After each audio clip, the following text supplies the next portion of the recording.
Good morning. Hi guys.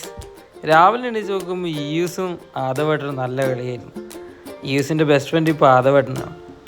പിന്നെ നോക്കുമ്പോൾ അച്ഛനും അമ്മയും കൂടി ചക്ക പറിക്കാൻ പോയിട്ട്, അപ്പോൾ നമ്മൾ ഓടി അങ്ങോട്ടേക്ക് പോയി.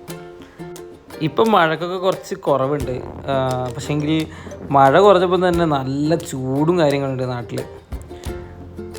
അന്നേരം യൂസും അധികം കൂടി നല്ല കളിയായിരുന്നു. യൂസ് മേമേൻ്റെ ഗെയിമിലായിരുന്നു ഉള്ളത്. അപ്പോൾ ഉണ്ട് ആദവ് രണ്ട് വെളിച്ചിലിങ്ങി ആയിട്ട് വരുന്നത്, അച്ഛനെ കൊണ്ട് വണ്ടി ഉണ്ടാവിക്കാന്ന് പറഞ്ഞിട്ട്. പിന്നെ അവൻ അതിനെ കൊണ്ടായി കുറേ നേരം കളി. പിന്നെ നമ്മൾ രാവിലെ കുറച്ച് ചക്ക കൊണ്ട് അമ്മ ചക്കപ്പായസം ഉണ്ടാക്കുമായിരുന്നു. പിന്നെ പായസമൊക്കെ കുടിച്ച് വെറുതെ എല്ലാവരും കൂടി ഇരുന്ന് വർത്താനൊക്കെ പറഞ്ഞ് ഇങ്ങനെ ഇരുന്നു. അപ്പോൾ ആണ് ഷീലേച്ചു അക്കിയൊക്കെ വന്നത്. അപ്പോൾ അത്രയ്ക്കുള്ളൂ. Thank you.